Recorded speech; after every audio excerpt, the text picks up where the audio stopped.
Beauty in poetry, কবিতার সৌন্দর্য। এখানে অ্যাক্টিভিটিস 1.1.1 কি বলছে? Read the expression in the bubble. এই যে বাবলের মধ্যে যে এক্সপ্রেশনটা আছে সেটা পড়ো। Then in pairs or groups ask and answer the questions that follow. নিচে কিছু কোশ্চেন আছে, সেগুলা গ্রুপে অথবা পেয়ার ওয়ার্কের মাধ্যমে অ্যান্সার করতে বলছে। Later share your responses with the whole class. এবং তুমি যেটা লিখেছ অথবা তুমি যেটা চিন্তা করেছ সেটা সমগ্র ক্লাসে শেয়ার করো। তো যাই হোক, আমরা এখন প্রথমে বাবলে যেটা লেখা আছে এটা পড়ে নিব। I am so happy today. আমি আজ খুব খুশি।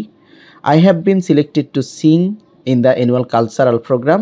আমাকে নির্বাচন করা হয়েছে বার্ষিক সাংস্কৃতিক প্রোগ্রামে গান গাওয়ার জন্য। My teacher liked my voice. আমার টিচার আমার ভয়েস কণ্ঠ পছন্দ করেছে। সো মাচ, এত বেশি, that she compared me with Runa Laila. সে আমার গান পছন্দ করে রুনা লায়লার সাথে আমার কণ্ঠ বা গানকে কম্পেয়ার করেছে। She said your voice is as sweet as that of Runa Laila. তোমার গান এত মধুর যে রুনা লায়লার মতো গান তুমি গাও। যাই হোক, আমরা বাবলটা পড়ে নিলাম।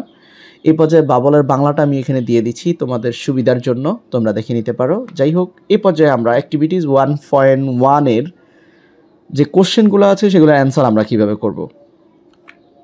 এখানে প্রথম কোশ্চেন হচ্ছে, have you ever been compared with any one or to anything like Raina? Raina কারোর সাথে কম্পেয়ার করা হয়েছে। Or to anything like Raina, যেটা গল্পের মধ্যে রায়নাকে কম্পেয়ার করেছিল রুনা লায়লার সাথে। তো তুমি তার জবাব কি দিবে? Yes I have been compared. দেখো, এই ধরনের প্রশ্ন যদি হয় তাহলে অবশ্যই আমাদেরকে কি করতে হবে? আমাদেরকে ইউ দিয়ে প্রশ্ন করলে আই লিখতে হবে। হ্যাঁ, আর এখানে হ্যাভ বিন যেহেতু আছে, have been compared with any one. Yes I have been compared with any one. আর যদি কোনো বস্তুর সাথে কম্পেয়ার করতো তাহলে আমরা দিতাম এনিথিং। এরপরে বলছে, whom or what have you been compared to? কার সাথে তোমাকে তুলনা করা হয়েছে অথবা কিসের কারণে, কোন জিনিসটার কারণে তোমাকে কম্পেয়ার করা হয়েছে। তাহলে তুমি এখানে লিখবা, ইউ যেহেতু আছে ইউটা আই হয়ে যাবে। এখানে হ্যাভ অলরেডি আছে, বিন আছে। Have bin compare to Lionel Messi, মানে আমাকে কম্পেয়ার করা হয়েছে কার সাথে? লিওনেল মেসি, মানে একজন খেলোয়াড়ের সাথে। এখানে এমন না যে এই উত্তরটাই ফিক্সড। কারো অ্যান্সার হতে পারে লিওনেল মেসির জায়গায় হতে পারে উসাইন বোল্ট, কারো উত্তর হতে পারে সাকিব আল হাসান, কারো উত্তর হতে পারে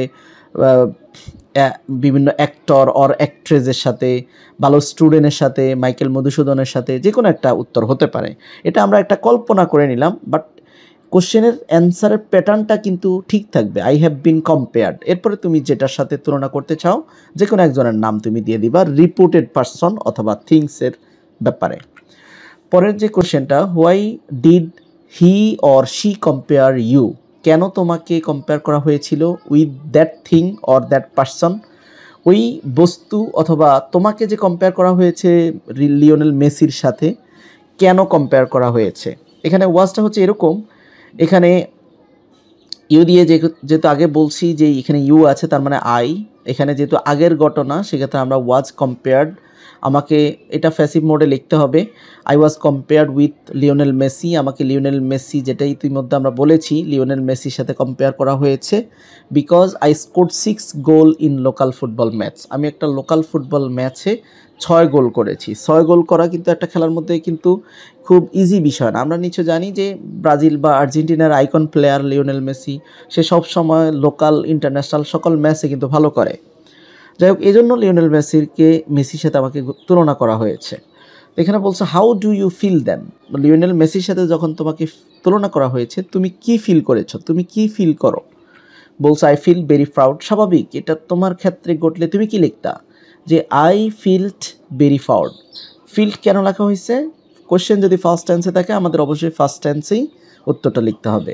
অথবা I became very glad, very happy, বিভিন্ন প্যাটার্নে আমরা উত্তরটা লিখতে পারি। I felt very proud, or I became very happy, or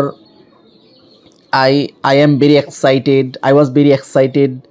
এই বিভিন্ন অ্যান্সার হতে পারে, এটাই কিন্তু ফিক্সড অ্যান্সার না।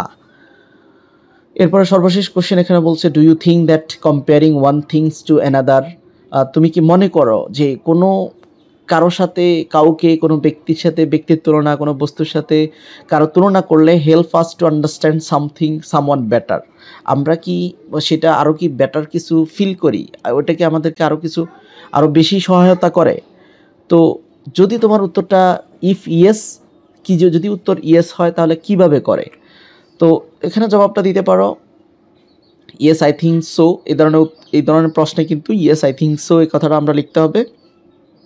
If we get any reward, আমরা যখন কোনো পুরস্কৃত হই, কোনো পুরস্কার পাই, অর কোনো ফ্রেজ ওর দি কমেন্টস যখন আমরা পাই, প্রশংসার কোনো বাণী আমরা যদি কারো কাছ থেকে শুনি, ইট উইল ইন্সপায়ার আস, এটা আমাদেরকে উৎসাহ প্রদান করে to do better in future, ভবিষ্যতে আরও ভালো করার জন্য আমাদেরকে ওই কমেন্টস অথবা ওই রিওয়ার্ডসটা কী করে, হেল্প করে। তো এই ছিল অ্যাক্টিভিটিজ 1.1 ক্লাস 8-এর। তোমরা যদি